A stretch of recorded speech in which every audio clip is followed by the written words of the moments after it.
Formula One has gained a lot of traction in the States over the last couple seasons, and Codemasters F1 series seems to be following that same trend. Now that Cody's is part of EA, did the series fall off the pace, or does it continue to be one of the frontrunners in the simcade racing market? Find out as we go full send into F1 2021. Welcome back to No Time Gamer. Subscribe to make sure your gaming sessions are time well spent. If you thought the last thing a racing game like F1 needs is a story mode, think again. Breaking Point is loosely inspired by the Netflix series Drive to Survive. You'll take control of a young F2 star at the helm of winning the F2 championship, and who gets called up to F1 for next season. You're given your choice of up-and-coming midfield teams to join, and then it's quite literally off to the races. You'll go through some growing pains with your veteran teammate, both on and off track, and receive plenty of backhanded advice from the grid's veteran douchebag, Devin Butler. Breaking Point offers a few different driving scenarios, from full races to closing out a race in strong fashion after a mechanical failure, to finishing ahead of your teammate to seal your fate as the team's #1 driver. But it's not just about the driving here. You'll have to choose how you want to handle the media attention from your team's recent dramas, and this may or may not have an effect on how you progress through the story. We realize that a story mode may feel like a waste of time to some players, especially when you have to deal with things as granular as talking to your mom on the phone between races. But if you're looking for a relatively fast-moving, immersive game mode,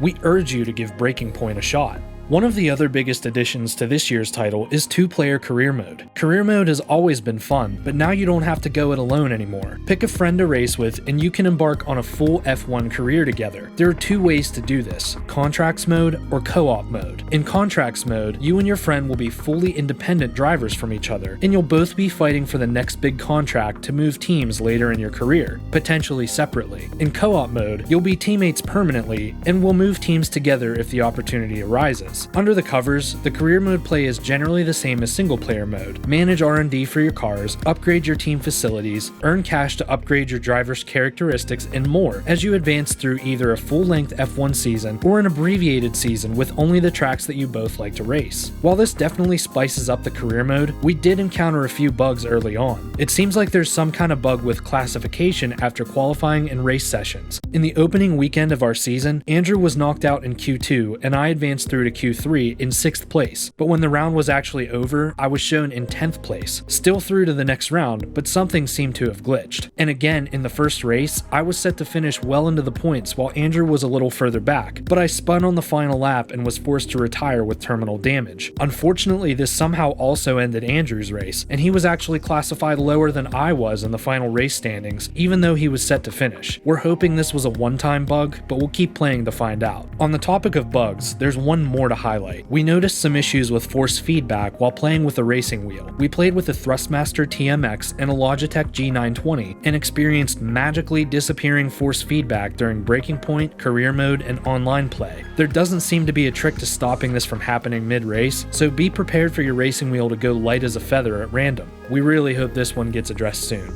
This year's multiplayer mode has a slightly different setup. You can still choose between ranked and social play, but now for unranked lobbies you have 2 major options. You can choose beginner-oriented races that are 5 laps and less strict on rules, or you can choose to play 25% length races with more realistic rule enforcement. We know this is a pipe dream, but hopefully it cuts down on some of the multiplayer chaos. Our favorite changes to this year's game are the cosmetics and upgraded physics. We immediately noticed how much better the lighting and textures are this time around when compared to last year's game. The track surfaces and surroundings look so much more real than ever before, especially on next-gen consoles. If you've played last year's title, it's also blatantly obvious how much the physics engine has changed this year. The cars handle completely differently than before, and it's definitely a welcome upgrade. The cars still feel like the quickest thing on 4 wheels, but it seems that the game is a bit less forgiving of mistakes and takes a more calculated driving style to be successful. If you planned on carrying your skills from F1 2020 directly into this year's game, you might be surprised at having to tweak the way you drive in order to handle the new cars, but once you get the feel for them, it is much more satisfying. One more added bonus that we have to cover is that while the game was not released with the new tracks that were added to the calendar as a result of the pandemic's effect on the real-life F1 schedule, EA has said that they plan to release Portimao, Imola, Turkey, and Jeddah in the near future. future. And to add to the realism of the game, they've included a mid-season career start option that lets you jump into the current real-life race weekend and move forward with the rest of the schedule. We know that yearly titles don't always have groundbreaking innovations to cover, and F1 2021 isn't fully immune to that problem. I mean, there's only so much you can do to improve a yearly release. But even still, we feel that F1 2021 is a solid title. Breaking Point is just the kind of spice that the series needed to attract more players, and the driving experience is still second to none for open-wheel racing on consoles. There are still some kinks that need to be worked out, but it doesn't take away from the fact that F1 is still one of our favorite racing franchises. And on that note, we think that for busy gamers, F1 2021 is time mostly well spent.